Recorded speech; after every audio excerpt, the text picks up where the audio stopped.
Assalamualaikum, salam sejahtera. Saya Syafzan Johari dan ini Bisnes Alternatif. Kami rakamkan Bisnes Alternatif ini dari Pulau Mabul, Sabah. Sebenarnya kedatangan saya untuk liputan sebenarnya isi dan pencerobohan Datuk, saya sempat lagi ke Pulau Mabul ini untuk merakamkan satu episod khas di Pulau Mabul bersama saudara Ron Perkins, iaitu ketua pegawai alam sekitar untuk scuba junkie yang beroperasi di Mabul ini. Alright, thank you for being with us today. And today we are doing something quite weird, which we never do well, I've never done before, which is one to pick up the garbage here on the beach, and the other one is to sort garbage which derives from the sea. What kind of activity is this? Why are you doing this? Well, we actually we believe as divers or as just as people that we have a responsibility both to this island and obviously to the oceans that we love to go in every day. So a few times a week what we do is we do reef cleans and beach cleans. Obviously rubbish management is a big problem all over the world, and of course it's the same here. So obviously rubbish and waste in the oceans, it pollutes the oceans, it can damage coral, sea life like sea turtles can eat plastic bags.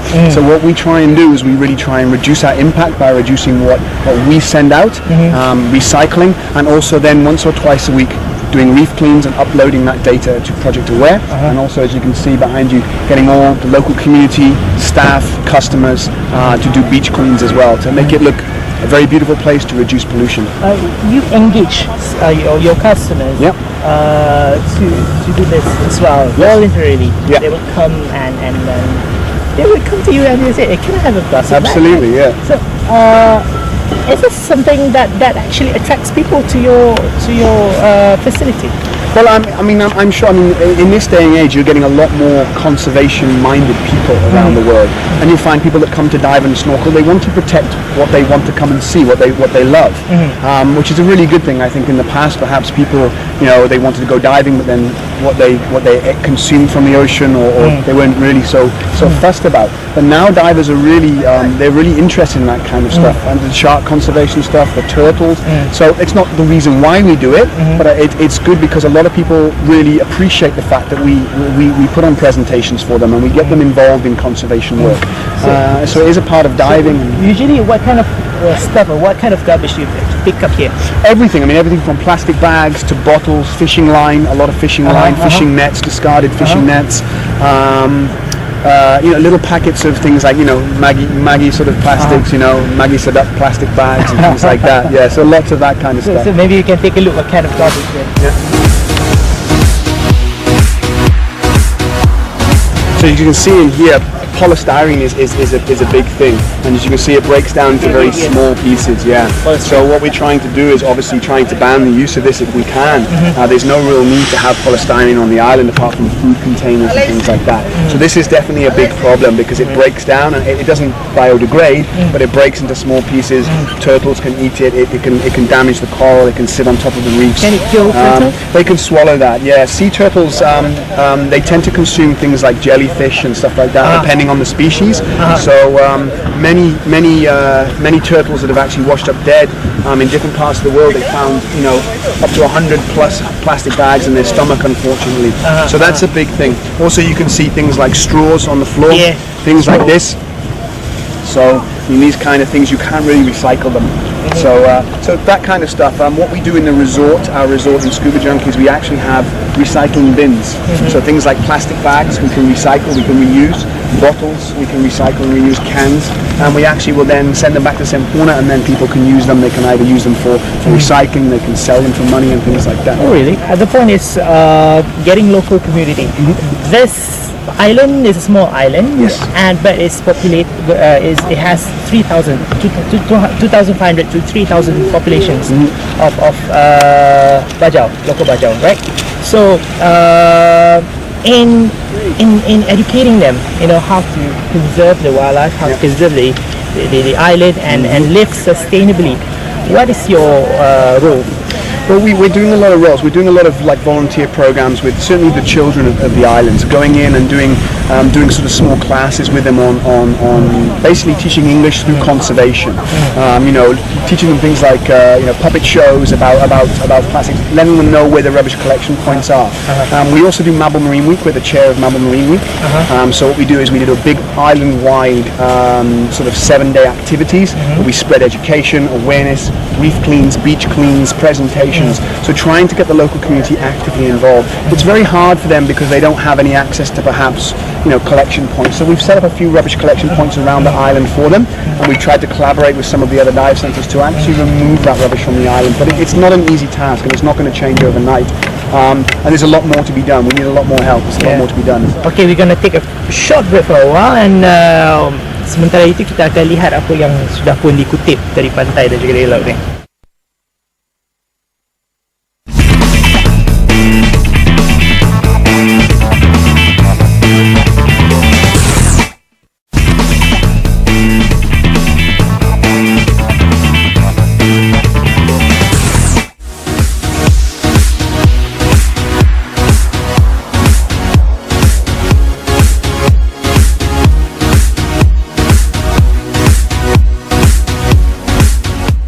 Why do we need to separate all the rubbish? So what we're doing actually is this reef clean, we're doing two things. One is obviously we're trying to remove a lot of rubbish from the reef itself. But also what we're doing is we're actually doing this in conjunction with Project Aware Dive Against Debris. So we're actually collecting the debris and we're actually logging the data, and we do this several times a week, and we actually then email that onto Project Aware. So over a period of several years we can gauge in this area and obviously Project Aware around the world, what kind of rubbish that we're really tackling here. Are we tackling more plastic bags? Are we tackling more bottles and things like that? So then what we can do is use that data in the future to know what we can target to perhaps reducing this particular rubbish item or that one, or recycling projects. I see. So this is part of understanding the usage and how we can live sustainably in the future. Absolutely, yeah. So the idea is that you've got an immediate effect and a long-term effect. The immediate effect is we're actually removing the rubbish from the oceans, and the long-term effect, of course, is learning from that what we're taking to then put steps in process so we don't have to do this again in the future. Cool. That's the idea.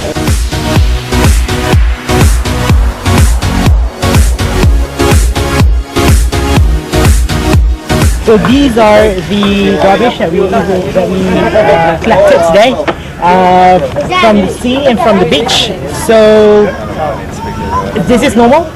This is, it used to be a lot more than this. I mean, back sort of 5 years ago when we started these beach and reef cleans, where it used to be a lot more rubbish than this. So now it's definitely reducing, but this is, I would say, was normal. I mean, this is a good example of a lot of stuff we're cleaning up. I mean, this really just spells death for anything in the ocean. Fish, turtles, anything like this. So this is really important that we remove this from the ocean. Discarded fishing line, discarding fishing net is an absolute killer of reef, of coral, and of course, as we know, I mean, things like sea turtles, which everybody loves to dive and snorkel with, and all this kind of stuff is going to kill them if they swallow it or they get entangled in it.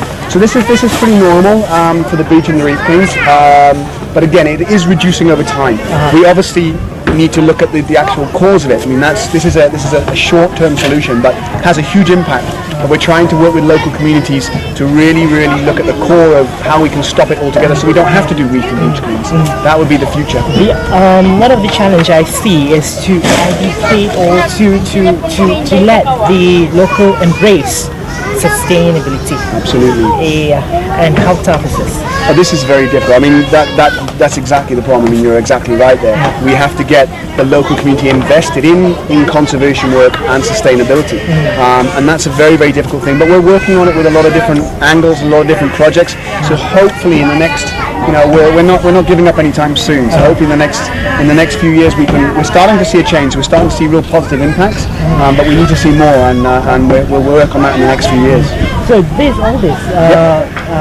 you're gonna bring all this to Absolutely, main to the line, mainland. Yeah. You see this big building here is our rubbish collection point. This is actually for the village. The village can actually come and put their rubbish in here, and we'll actually pay. So let's get Yeah, we'll actually pay to remove that rubbish from the island for them. So this whole area here is all the bins, the whole rubbish collection point. We have the signs basically saying about the rubbish collection point. They can come in here, put their rubbish in here, and then we have a boat going back around 5 or 6 times a week actually. So we have a big junkong, and we'll actually remove the rubbish back to Sempurna. and then The Majestera Sempurna take over, and then we take anything that's sustainable out, anything that's recyclable out of their plastic bottles, cans. We actually separate those in our resort as well, and then anything back in Sempurna, then we give back to the Majestera Sempurna.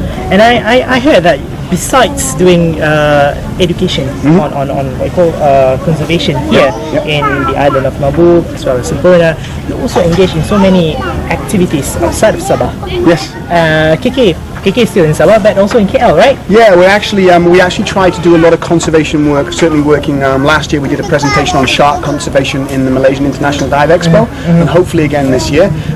KK as well. So what we're doing over the next 12 months is we're starting to target schools. So we're going into schools in Kota Kinabalu, we're looking at schools in Singapore, and schools in KL as well. And actually going over there and actually doing presentations on turtles, doing presentations on shark species and sustainability, and trying to get the younger generation really excited about conservation, and that's our plan. It's been our plan for a long time, but working more on this in the next 12 months to 2 years.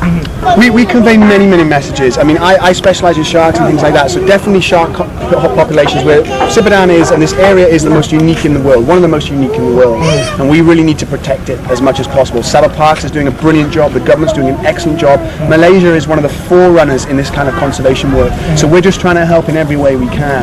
So the main message really is about, as consumers and people, we just have to be more aware of what we do, what plastics and what rubbish we throw away, what we consume, seafood, what we consume energy-wise, and that's what we really have to do. So that's really the overall message. The overall message is that we're not asking everyone to be full eco-warriors, we're just asking them to be a little bit more aware. If everybody was a little bit more aware of the impact they had on the environment, both consuming and throwing away, I believe we'll make a big change. Alright, Rowan, thanks for having us. My pleasure. We'll shake through gloves. To the glass. Alright, itu saja Bisnes Alternatif dari Mabul, Sabah ini, dan kita jumpa lagi dalam siaran yang lain.